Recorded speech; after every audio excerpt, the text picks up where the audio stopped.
everyone. My name's Bonny. I'm the Melbourne Victory expert for the Ladies League. Today, I'm joined by Melbourne Victory goalkeeper Casey Dumont. Casey, thank you for joining us. How are you? I'm good, thank you. Thank you for having me. Thank you for being here. So how's training going? Yeah, training's been really good. It's with the current scenario of the world and stuff, it's constantly chop and change, but it's good because the coaches always have a plan A, plan B, plan C. So it's just really when we rock up, they give us a quick briefing of what's going to happen, but it's a continual thing, which is great because I think that was the hardest part from last season, from what I heard. But this season, it's good. So those that can be at training that aren't isolating or got COVID, things like that, we're getting good sessions in. It's just, a few of the games are being postponed. So a week's of training is sometimes turning into a week and a half or a quick turnaround, things like that. So it's just what we get is what we do. And we just, training's been good though. Yeah, terrific, especially for those of us trying to plan away trips. It's just chaos. So how's the team been coping with all the fixture changes and all of that due to COVID? I think everyone's used to it now. Before the season started, we kind of got the heads up, like things might chop and change depending. We just have to be open to it. If we look at this week, it's kind of a blessing in disguise because sometimes you get drawn the short straw and you have a quick turnaround, which was this week for us. We would have had Canberra on Saturday and then the game Tuesday. It's an unfortunate event of what's happened with postponing the game, but it's worked out for our favour to get us ready for Tuesday's Sydney game instead. But yeah, unfortunately, sometimes it does suck, but it is what it is, really. It's kind of just cop it on the chin and we just focus on what we can focus on and control what we can control. But all the girls are pretty good about it. I think it would be a different story if training was cancelled as well. So we still have things to look forward to and keep doing. And we are still we're on a lot of restrictions of what we can and can't do, don't go to gatherings, things like that. But the fact that we can still hang out with the team that's able to train and all that, it's pretty easy to deal with. And a lot of us, those that have work are able to do more work outside of training, and us that are just training and stuff, we just focus on rocking up, performing, and then chilling when we can. Sounds like a plan. I mean, it's all you can really do in the current climate, especially in Victoria. Yeah. So how have you guys been finding the season so far? Obviously the dub is a very short season and we're already pretty much halfway through, sadly. So what are you hoping to get out of the rest of it? It's been very unusual, hasn't it? I can't believe we're already halfway, and in saying that, there's a few games that haven't even been played. So I still wish the league got longer. It's so overdue.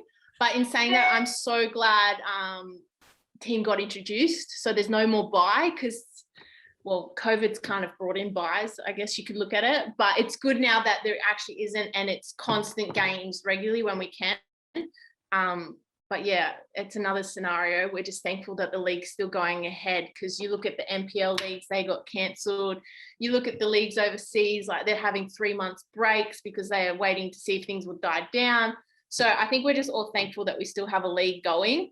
And the competition's still good for the Australian-based players. So I think, you just got to look at the positives, because let's face it, if you look at the negatives, it's just all downhill. But there's a lot of good things, and there's a lot of things that need to change, but that's with everything. And it's good that the support, I should say, is a lot better in the season and in the clubs and as a whole. There's so much more involvement, so much more social media, so many more appearances and interviews. So there's a lot of good things that are coming from the A-Leagues joining as that one. I can't believe it's halfway. I'm sure it's only a matter of time before the league eventually gets extended. We can't get going with such limited rounds. So obviously we lost Kayla in round one, which absolutely shattered us, sort of similar to what happened to Nat last year. How has the team coped with that and adjusted? Obviously your captain's gone down, one of your main centre backs. How do you cope? You just do. It helps build a resilience, that's for sure. And especially giving our younger players a lot more experience too. Like look at Alana Murph, for instance. She's had to step up because she's starting with Kyra and Courtney being on the way. There was obviously, as everyone's seen, there's those 2 to 3 weeks where we had to adjust to see who could fill in that role of the centre back role with losing Kayla. But that's the good thing, good depth with our squad as well. And then she's still our captain. She'll always be our captain. But the good thing is with Jeff having that leadership group, Leah Privatelli was able to step in. And then there's Melissa Maisels, who's the backup of that. And then also to Amy Jackson. So there's so many leaders within our group that unfortunately losing Kayla is a big loss. But it's easy for someone else to step in and take that role, and so many people to share that role rather than the burden on one person.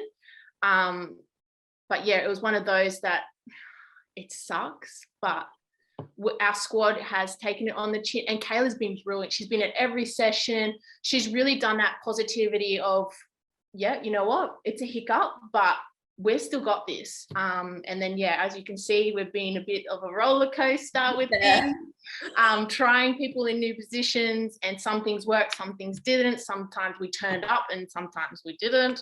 But you know what, we've got a young squad, so it's brilliant that that young squad is being able to grow so much more, because unfortunately things have happened.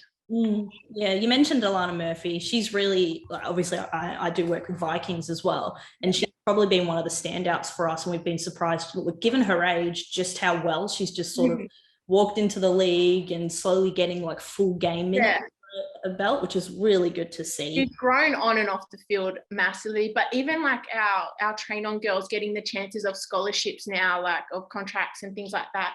Like Fran, for instance, gets her debut on the weekend and she absolutely killed it. Like, she did. I was so impressed. Yeah, and that's the best thing, that we've taken a lot of negatives that have gone, well, we'll turn into a positive, and those people have really grown. And then the support of the group too, like May's celebration, like it was so good that the whole team got in, and just that camaraderie, like it really helped, because yeah, unfortunately those games we lost, it hurt us a lot more off the pitch, because that confidence kind of dropped, but it's picked up, which is fantastic. And yeah, those younger girls have really grabbed onto that and using it.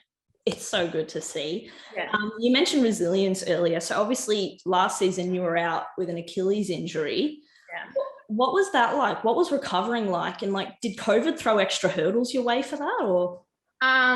Well, as many people know, once I get injured, I disappear from the soccer world. So COVID did throw a few curveballs at me, in the factor of like when I was supposed to have my first game back, Sydney went into that massive lockdown because we had that huge outbreak. And it was literally, I got cleared on the Friday, I believe, and I was meant to play the Sunday, and lockdown happened the Saturday. So yeah, it threw a spanner in the works in the soccer kind of prospect of me coming back. But then it was okay. I spoke to Jeff and I was like, do you just want me to keep focusing on my rehab, get my fitness right, get my health right? So when I come to you pre-season, we can just focus on getting me game ready, because that's the one thing that's only missing now. And that's what I did. But yeah, when I disappear, I go to nursing, and in a pandemic, guaranteed shifts. So I was working nonstop, which was great. And my boss was brilliant in Sydney. She was just like, what shifts can you do? I was just like, I'll take whatever, because there's nothing else to do. And some days I was doing longer hours, and either training in the morning or training at night at my house in lockdown, or at work, even at lunchtimes, I'll go for a big walk or a run or something, because you had to refresh yourself with how crazy COVID was. Yeah, I mean, full respect to pretty much every single nurse, doctor, healthcare worker. And especially right now. Oh yeah, after what they announced in Melbourne, I don't know how they're doing it, honestly. I thought last year was crazy, but now I all my friends that are and colleagues, I feel for them big time. Yeah, it's incredible. So Shannon on Twitter, he messaged us to say he's been following your health journey throughout, and he firstly wanted to congratulate you on an awesome achievement. And he's wondering, like, do you now feel like you're at your physical and your mental peak? Yeah, massively. I got a reminder not long ago of like the 1 year anniversary of when I was like, I've got to change. And even I'm like, that's a whole different person. But yeah, I've never felt better mentally, physically, spiritually, whatever, every single aspect. I feel phenomenal. But I think I needed a big wake up call. I needed, unfortunately, all those bad stuff to happen. I don't wish it on anyone. Like my health it was really bad. And it was scary at times because it was during COVID, like going into hospital and things like that. And yeah, from my Achilles surgeries, a lot of things blew up. But in the other aspect, it's really made me appreciate what I have. Like I've obviously done the nursing side of things and looked after people, but then being that side of the patient myself, it was like, oh, okay, now I understand where everyone's like the slightest little diagnosis or the doctor coming in, like your heart literally sinks. But I'm loving life. I'm so thankful that I was able to do the journey that I've done, because it's made me grow again and build my resilience. But I think the biggest one is I have so much passion for soccer and for nursing and just things in life that it's like I took that for granted. And unfortunately, it really is that thing. It's not until your health goes bad that you realize you've got it really good. Yeah, I had a sister who went through quite a health crisis when I was doing VCE. So I think it's HSC over in New South Wales. Yeah, I totally get that. So I'll move on to some more fun things. One of the interesting questions: how do you keep yourself mentally and physically engaged in a game? Like specifically, if we're doing all the attacking. Well, it's the rest defense, because if you look at those games, there's usually like 2 or 3 moments where they do break down because the team's gotten comfortable from attacking so much. So it's kind of being that when the team switches off, you have to be that little voice being, well, in my case, I yell a lot, so I don't think I'm a little voice, but yeah, making sure that you're helping the defenders to stay switched on, so those breaks aren't quite critical.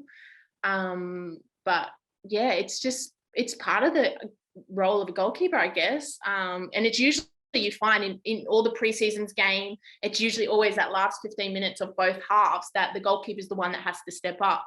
So I think, yeah, it's just built in that position.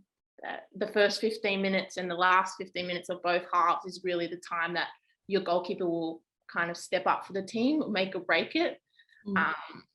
So I don't know. It's just part of it. But also too, like, it's not like you're not involved. It's still you pushing up to make sure the defense line gets up, things like that. So you're still engaged. It's just the point that you don't actually have the ball at your feet or in your hands. So I don't think there is a time where you actually switch off. Oh, good. As a fan, that's a good thing. So speaking of fans, like, so obviously Victory Vikings are the active support for the team. Yeah. Quite popular on socials thanks to a particular character. Homer. I love Homer. Well, we all love him, and now that we've got Marge, we're just going to create chaos. What's it like for the team and for you guys to have a group dedicated to just supporting and just building you guys up? Oh, it really helps like shift momentum. Obviously, like the games where we have double headers with the guys, you know you can feel the difference in the atmosphere from the first half to the second half of the supporters getting involved.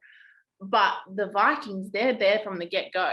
And like you look at every women's team, like the Raw Court, or you've got the Canberra United, the Hill, I think it's called, like, what is it, Viking Hill or something like that.